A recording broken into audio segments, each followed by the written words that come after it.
किताब मिर्दाद। आगे देखिए, अभी कहानी शुरू नहीं हुई है। अचानक उसने कुछ भोजन और वस्त्र मांगे और मेरी आशा फिर से जाग उठी। अब जबकि भूख और ठंड उसके विरुद्ध मेरा साथ दे रही थी, मुझे विश्वास हो गया कि मैंने युद्ध जीत लिया है। समदाम कहता है, निर्दयतापूर्वक मैंने उसे रोटी का एक टुकड़ा तक देने से इनकार कर दिया। कह दिया कि मठ का गुजारा दान पर चलता है, मठ का गुजारा दान पर चलता है और मठ दान नहीं दे सकता। यह कहते हुए मैं सरासर झूठ बोल रहा था, क्योंकि मठ इतना अधिक धनवान था कि ज़रूरतमंदों को भोजन और वस्त्र देने से इनकार कर ही नहीं सकता था। मैं चाहता था कि अजनबी मेरे आगे हाथ पसारे, लेकिन वह हाथ पसारने को तैयार न था। वह तो ऐसे मांग रहा था जैसे यह उसका अधिकार हो। उसके मांगने में आदेश था। लड़ाई देर तक चली, पर उसका रुख जरा भी न बदला। शुरू से ही वह उसकी थी। अपनी पराजय को छिपाने के लिए आखिर मैंने उसके सामने प्रस्ताव रखा कि वह एक नौकर बनकर नौका में आ जाए। केवल एक नौकर बनकर। मैंने अपने आप को दिलासा दिया कि इससे उसकी हेठी होगी। मैं तब भी न समझ पाया कि मैं भिखारी हूँ, वह नहीं। मेरी हेठी पर मुहर लगाते हुए उसने बिना किसी आपत्ति को मेरा प्रस्ताव स्वीकार कर लिया। उस समय मैं कल्पना तक न कर पाया कि उसे नौकर के रूप में प्रवेश देकर भी मैं अपने आप को मठ से बाहर निकाल रहा हूँ। अंतिम दिन तक मैंने इस भ्रम को गले से लगाए रखा कि नौका का स्वामी वह नहीं, मैं हूँ। ओह मिर्दाद, तूने शमदाम का क्या हाल कर दिया। शमदाम, तूने अपना क्या हाल कर दिया। दो बड़े बड़े आंसू महंत की दाढ़ी में से होते हुए नीचे गिर पड़े और उसकी भारी भरकम देह कांप उठी। मेरा हृदय द्रवित हो गया और मैंने कहा, जिसकी याद तुम्हारी आँखों से आंसू बनकर बह रही है, कृपया उसके बारे में अब और बात मत करो। अशांत न हो ए भाग्यशाली दूत, शमदाम ने कहा। अशांत न हो ए भाग्यशाली दूत, यह तो मुखिया का बीते समय का अहंकार है जो अब भी कटुता के आंसू बहा रहा है। यह तो कानून की सत्ता है जो आत्मा की सत्ता के विरुद्ध दांत पीस रही है। अहंकार को रो लेने दो, अहंकार को रो लेने दो, अहंकार को रो लेने दो। हम भी थोड़ा रो ले। बीते हुए जीवन में बिना कारण बहुत अहंकार किया, फल तो कुछ मिला नहीं। सिर्फ हवा जैसे गुब्बारे से हवा निकल जाए, वैसे फालतू अपने आप का अहंकार बढ़ा करके हमने अपना अहंकार को पोसा है। तो अहंकार को रो लेने दो, यह इसका अंतिम रुदन है। सत्ता को दांत पीस लेने दो, यह अंतिम बार दांत पीस रहा है। काश उस समय मेरी आंखों पर यो दुनियावी धुंध के पर्दे न होते। काश उस समय मेरी आंखों पर ये दुनियावी धुंध के पर्दे न होते। काश उस समय मेरे कानों में दुनियावी बुद्धि की रुई न भरी होती। काश उस समय मेरी जीभ पर विषयासक्ति की कड़वी मिठास का लेप न होता। परिवार, काश उस समय मेरी आंखों पर दुनियावी धुंध के पर्दे न होते। काश उस समय मेरी कानों में दुनियावी बुद्धि न होती। काश उस समय मेरी जीभ पर विषयासक्ति की कड़वी मिठास का लेप न होता। दुनियावी धुंध के पर्दे हमने भी बहुत पहने। बाहर की रूढ़ता और 3 करोड़ ने कभी यह पर्दे का पर्दाफाश नहीं करवाया। इतने स्वार्थी समाज है, इतने स्वार्थी ये 3 करोड़ है। 7 साल तक एक तुच्छ सेवक बनकर वह हमारे बीच रहा। शिष्ट, सतर्क, सौम्य, संकोचशील, किसी भी साथी के छोटे से छोटे आदेश के पालन के लिए तैयार। वह ऐसे चलता फिरता था मानो हवा पर सवार हो। उसके मुख से कभी कोई शब्द न निकला। हमने समझा कि उसने मौन व्रत धारण किया हुआ है। शुरू में हम में से कुछ की प्रवृत्ति उसको चिढ़ाने की रही, पर वह हमेशा शाब्दिक प्रहारों का उत्तर एक अलौकिक मौन से देता। शीघ्र ही उसने हम सबको उसके मौन द्वारा आदर करने के लिए विवश कर दिया। लेकिन जहाँ बाकी 7 साथियों को उसके मौन से प्रसन्नता होती थी और शांति मिलती थी, वहाँ मुझे वह मौन कष्ट देता था, विचलित करता था। उसके मौन को भंग करने के लिए मैंने अनेक प्रयत्न किए, पर सब व्यर्थ हुए। हमने समझा कि उसने मौन व्रत धारण किया। हमने समझा कि उसने मौन व्रत धारण किया हुआ है।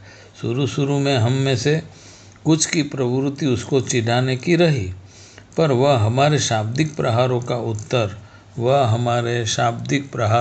उत्तर एक अलौकिक मौन से देता। और हम क्या कर रहे हैं जीवन में? शीघ्र ही उसने हम सबको उसके मौन का आदर करने के लिए विवश कर दिया। शीघ्र ही उसने हम सबको उसके मौन का आदर करने के लिए विवश कर दिया। लेकिन जहाँ बाकी 7 साथियों को उसके मौन से प्रसन्नता होती थी और शांति मिलती थी, वहाँ मुझे मौन कष्ट देता था, विचलित कर देता था। उसके मौन को भंग करने के लिए मैंने अनेक प्रयत्न किए, पर सब व्यर्थ हुए। क्या करें? इसे आचरण में लाते हैं। हमें कोई रोक सकता है अगर हम इस बात को आचरण में ले आते हैं कि शाब्दिक प्रहारों को अलौकिक मौन से उत्तर देना। वक्त कम है हमारे पास, फिर भी देरी तो नहीं हुई है। उसने हमें अपना नाम मिर्दाद बताया। केवल इस नाम से पुकारे जाने पर ही वह उत्तर देता था। उसके बारे में हमें केवल इतना ही जानना, फिर भी उसकी उपस्थिति हम सबको तीव्रता के साथ महसूस होती थी। इतनी तीव्रता के साथ कि जब तक वह अपनी कोठरी में न चला जाता, उसकी उपस्थिति हम सबको तीव्रता के साथ महसूस होती थी। हमारी उपस्थिति तीव्रता के साथ महसूस होनी चाहिए। इतनी तीव्रता के साथ कि जब तक वह अपनी कोठरी में न चला जाए, हम जरूरी बातों के विषय में भी कभी कभार ही जबान खोलते थे। वे समृद्धि के दिन थे। मिर्दाद के पहले 7 वर्ष 7 गुना और इससे भी अधिक वृद्धि हुई मठ की विशाल संपत्ति में। मठ की संपत्ति में 7 गुना अधिक वृद्धि हुई मिर्दाद के आने के बाद।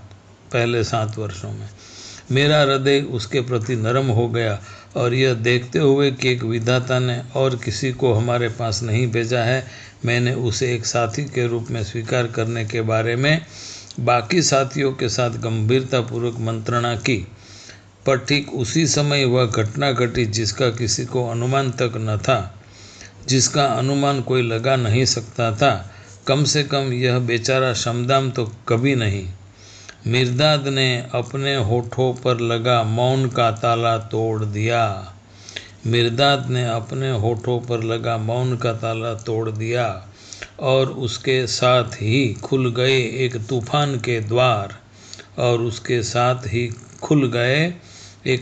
के द्वार। जिन विचारों को उसके मौन ने इतनी देर तक छिपाए रखा था, उन्हें वह मिर्दाद ने प्रकट कर दिया, और वह ऐसी अबाध धाराओं में फूट पड़े कि सभी साथी उनके प्रचंड वेग की लपेट में आ गए। सिवाय बेचारे इस समदाम के, जो अंत तक उसके साथ जूझता रहा। मुखिया के रूप में अपना प्रभुत्व जताते हुए मैंने उस वहाब की दशा को मोड़ना चाहा, परंतु साथी मिर्दाद के अतिरिक्त और किसी के प्रभुत्व को स्वीकार करने के लिए तैयार नहीं थे। मिर्दाद मालिक था, शमदाम केवल बिरादरी से निकाला हुआ एक व्यक्ति। मैंने धूर्तता का सहारा भी लिया। कुछ साथियों को मैंने सोने और चांदी की बहुमूल्य वस्तुओं का प्रलोभन भी दिया और से लंबे चौड़े उपजाऊ भूखंड देने का, जमीन देने का वादा किया। मैं लगभग सफल हो गया था जब किसी रहस्यमय ढंग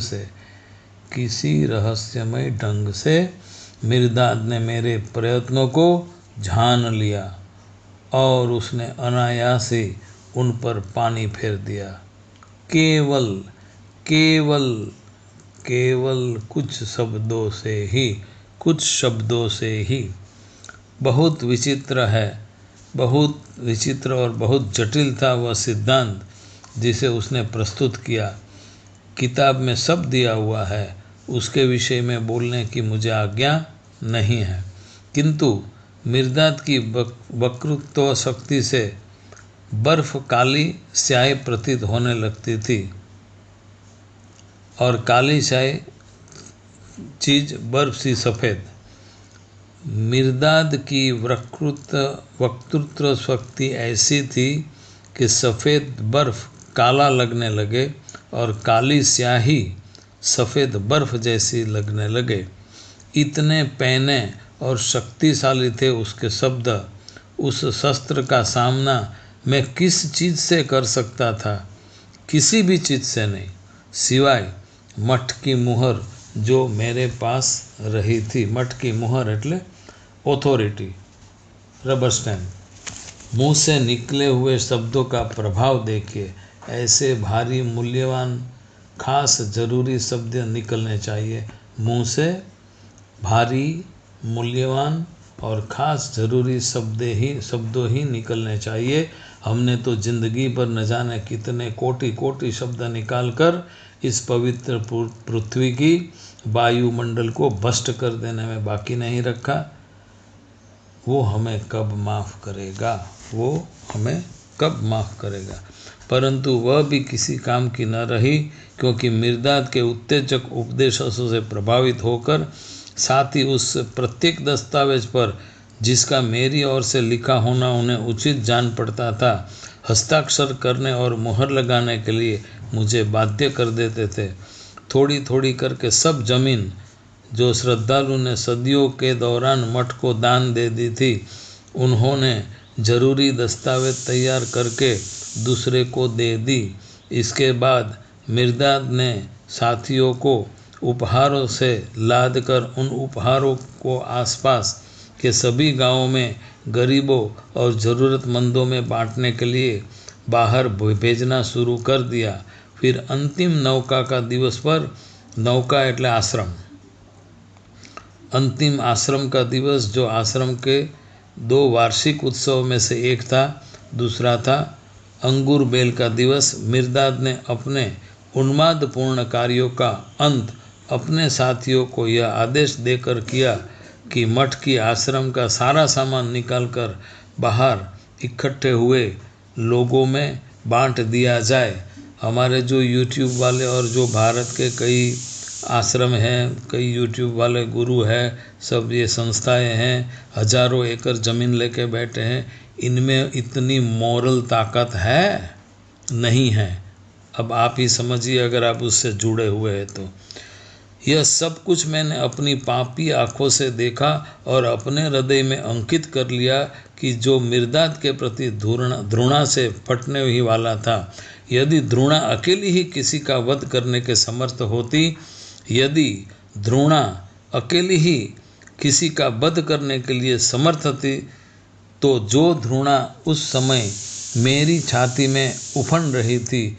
वह 1000 मिर्दादों को वध कर डालती, परंतु उसका प्रेम मेरी घृणा से अधिक शक्तिशाली था।